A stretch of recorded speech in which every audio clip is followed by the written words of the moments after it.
hope that you were able to take in today's pre-work, focusing on the articles, the videos, the implicit association tests, and the quick questions that I hope you were able to have a conversation with your partner and how it reflects into your everyday scenario. As I mentioned before, my name is Aldo, and today I'm here to focus on empowering voices, building an inclusive workspace for the deaf community. Well, today's agenda, we have the dimensions of inequality, which will focus on how, inequality itself is presented throughout the different layers of deaf community and in the workspace.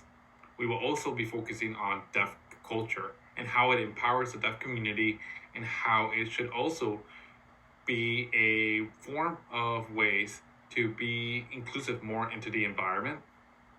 Another way we have of understanding this is through ASL, which we will be having a crash course on the topic itself. So I'm very excited to teach you a couple of ASL tricks. We also have stereotype threats with a little scenario that we'll dive in just a little bit. And then lastly, we have steps to inclusivity. So today I have a quote for you, and it focuses on how empowerment in the deaf community is presented through their language. And the quote says, "As long as we have deaf people on earth, we will have signs." This is a great way to be able to understand why ASL is a form of empowerment and how many deaf individuals use this. It is a vital part of their culture to be able to understand one another, but to also connect to the world that surrounds them. So, as I mentioned today, we will be focusing on the dimensions of inequality. And you may be asking yourself, what are the dimensions of inequality? Well, if we take a look, we have systemic, interpersonal, and institutional. Of course, there are multiple layers of dimensions of inequality, but these three, I believe, are ways that resemble into what we're diving into. And if you're wondering what these dimensions of inequality mean, don't worry, I got you. So, we will be focusing on systemic, and that focuses more on the unfair policy and discriminatory practices in an institution. And these type of institutions can be implemented into a government, a school, and a workplace. Maybe you even have seen it in your workplace. Pardon me, I'm just choking up on my words a little bit. Now, on interpersonal, we have interactions between individuals that are influenced by the overtly racist belief or implicit bias an individual is unaware of. And this could be into any of your interactions that you might have with a peer or a partner or anything like that. Now, on institutional, this kind of plays off on the different layers of inequality, and it's basically a cumulative and compounding effect of differential treatment based on race and its connection to socially marginalized groups. It doesn't just pertain to race, it can pertain to ethnicity, gender, or any form. And in this topic, it focuses more on disability.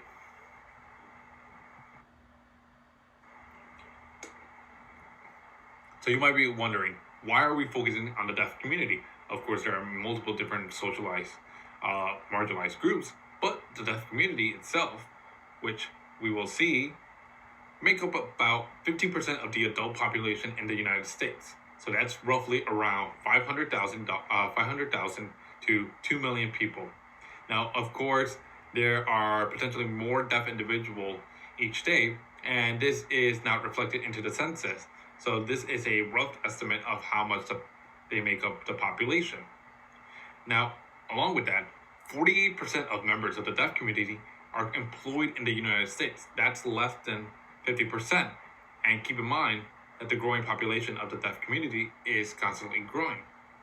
Along with that, we also are focusing on employment. And while deaf people make about 40 to 45% of their income compared to a hearing person, that means they receive significantly less than what they should be receiving. And that could be reflected into their checks, their opportunities for growth in the workplace, and so on. And lastly, we also got to think why aren't there more individuals in the workforce?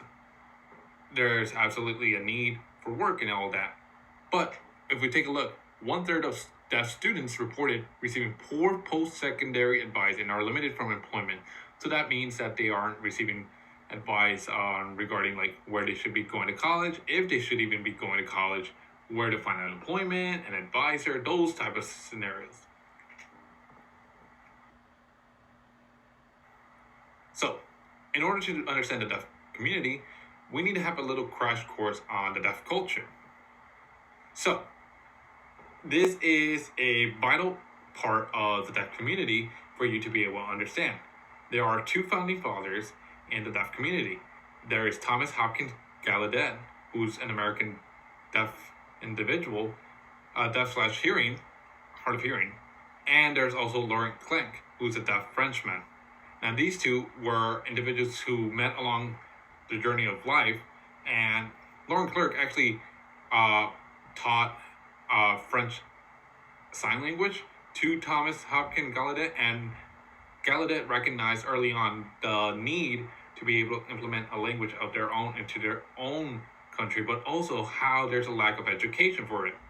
And so, if you aren't aware, there's also a university up in Washington called Gallaudet University, and that is pertainingly for deaf individuals. It is rich in culture and academics and so on.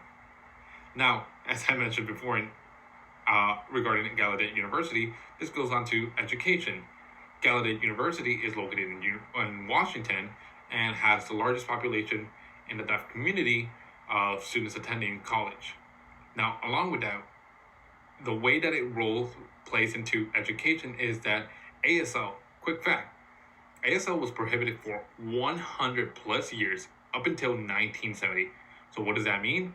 Individuals were not allowed to speak ASL. Now, Civil Rights era, they also joined into the Civil Rights era, which is famously known as the Martin Luther King timeline, in which many people fought for equality, equity, and so on. And they actually kept on the fight up until 1988. And that played into the incorporation of closed caption, the ADA, different ways that best support the deaf community. Now, there are four avenues of the deaf community, which are ideological, social, political, and linguistic. And in between them, you get into the community core. Now, the importance of identity. Now, we need to recognize the difference between deaf and deaf. They might sound the same, but they're spelled differently. Deaf, with a capital D, pertains to an individual who is deaf and associates with deaf culture. Meanwhile, an individual who is deaf with a lowercase d is an individual who's hearing or deaf, but who does not participate in the language or community. So, quick little reminder, just because you're deaf does not mean that you're participating in sign language or the community. No, it simply means that it is a choice whether you want to join in or not. And many people make the mistake of thinking that it all is the same thing. Now, CODA. CODA are individuals who are children of deaf adult, and they were actually the first interpreter of many deaf families. And that is how we became to learn about the ASL and its translation to English. Now, lastly, languages. There are multiple forms of ways that individuals who are deaf communicate. There's ASL, American Sign Language, Pidgin, which, by the way, is not an official nor is an actual language, but it pertains on oral and sign, plus letters. So basically, you got your A, your B, and so on. The Rochester method focusing on oral mostly, so you're doing your sign while you're also speaking it, which plays into lip reading, which we'll talk on furthermore. And then there's also home signs. So as you know, many people have their own language at home that only makes sense. Think of it like inside jokes. And basically that also pertains to the deaf community. The deaf community have home signs that doesn't really translate into actual ASL. Now, in order to understand ASL, we gotta focus on the fact that sign language is not universal. Keep in mind, I've been saying ASL, but earlier on, I also spoke about French sign language and German sign language. There's multiple different forms of sign language. And just like how there's not an official universal language for individuals who are oral, the same thing applies to individuals who are deaf. And ASL structure is very different from English, keep in mind. So that's in translation to time, the who, what, where, when, which, how. There's no tense. And there's also the dimensions of ASL pertaining into hand shape, the way that you present your hand, palm orientation, the usage of your hand, movement, the way you, basically move your hand and express yourself, the location, high, low, middle, and then non-manual signs, which pertain into facial expression. So the eyebrows, these play an important point into ASL. A basic crash course on ASL. We have hello, goodbye, please, thank you, yes, and no. And people who want to learn about how do you say an individual who is hearing, you do this. You basically just roll it on your chin. And if you were wondering how do you say deaf, ear to chin, deaf. And you're always using your dominant hand. Recognize that I've been using my right hand. So that is an important factor as to how the pertain of palm orientation, hand movement, as I mentioned before on the dimensions of ASL. Now, the structure itself, time and dates go first. So if you want to say something, you would use time first. The who, what, where, when, which, how goes last in the sentence. Very different from English. And an example of it would be you would include your time, the subject, verb, and then object. So, essentials in an introduction. You gotta be polite and state your name. You have to establish your association with the deaf community. Are you deaf or are you hearing? And of course, do you know ASL or not? To my left, I have a diagram of the different forms of how to do ASL in language. So take a look at it, and you can pause the video for a quick second to grasp on it, but we will continue on. So, in an English template, as I mentioned, ASL does not translate to English, and English does not translate to ASL. So, typically, in English, you would say, hello, my name is blank, and I am blank. I blank. Now, with ASL, you say, hello, my name blank, and I blank, I blank. So there's actually a different form. So I'm going to teach you real quick on how to do the ASL template. Hello, my name, Aldo, and I, hearing, I, learning sign language. I hope that helped. So, what are some inappropriate ways of communicating to an individual who is deaf? Well, there's lip reading. That's basically the movement of your lips. There's flickering the lights. Please do not do that. Individuals take this very harshly and very personal. There's also shutting and frustration. And here a person can have frustration when a deaf person can't hear. And that could be very stressful for an individual who's deaf because they are unaware of what's happening. And then, of course, talking to them while you have your back against them.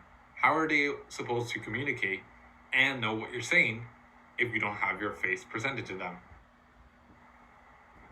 So the signs behind deaf. So, the types of hearing loss. There's conductive hearing loss, which is basically hearing loss that is caused when the sound stops traveling through the outer or middle ear. The sensorineural, which is the inner ear or hearing nerve, the hair cell that becomes damaged. And then this is also a quick little thing that you might have occurred. It is, pardon me for my pronunciation, tinnitus. And that's basically constant ringing within the inner ear with no outside sound traveling. To my left, I have a little quick diagram that helps you construct as to the different layers of what makes the ear. So, what are the solutions to curing deafness? Well, let me tell you, the deaf community is a proud culture, and quite in fact, there is no solution to deafness. And you might be like, whoa, hold your horses. A lot of people come in with the mentality, if it's broken, we have to fix it. Well, let me tell you, deaf people are not broken. No, they are more than capable individuals who recognize themselves to be more competent than any other. So, with that being said, the scientific way of curing deafness is a cochlear implant, and that's basically a surgical piece that is inserted into your ear that connects to the brain and that sends electrical impulses to the auditory nerve. There's also lip reading, which a lot of people think that's a solution when it's not, and that's basically ability to see speech sounds. And as I mentioned before, an appropriate way to communicate is lip reading. So, let's just take a quick look on stereotype threat. Oh, the animations are moving quickly. So, stereotype threat focuses on the fear of confirming a negative stereotype about an individual, racial, ethnic group, gender, or cultural group. Now, with that being said, let's take a quick look on the scenario that we have provided. So, right here, take a quick look. I'll pause the video, take a quick pause, read it, and we'll come back. Great. Did you pause it? All right. Now that you have read the scenario, I want you to focus on these two things.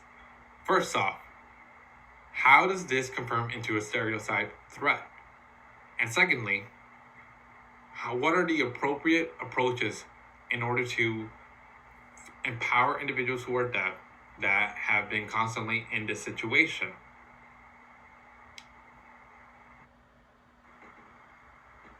And as we're slowly wrapping into the end, we can also need to focus on how we could be more inclusive to the deaf community in the workspace, which is the entire point as to why we're having this webinar. And I hope you are able to take in these consideration of what can empower a thriving environment. We can incorporate a workspace that provides an interpreter on site. So early on, I had mentioned about the ADA, and the ADA classifies that workspace are legally required to both pay and have a interpreter present for any individual who are deaf during the hiring process or anything like that. So with that being said, we can also have the employees who are hearing or anything like that, have some incorporation of basic ASL as I taught early on. Lastly, we can also incorporate closed caption in any videos, especially in today's training. Now, we can also have more deaf employees, have a higher percentage of hiring process because it allows individuals to see and relate to one another. And with that being said, there is also an encouragement to have more involvement of deaf events, which could really strengthen your ASL and your understanding of the deaf community. And obviously have a journey that will allow individuals who are deaf to recognize that there are opportunities out there for them to thrive in. Now, I thank you for being able to listen to me. I know this was a quick video and definitely a long one as well, but I hope that you learned a lot more about the deaf community and how Empowering Voices builds an inclusive workspace for the deaf community. Thank you.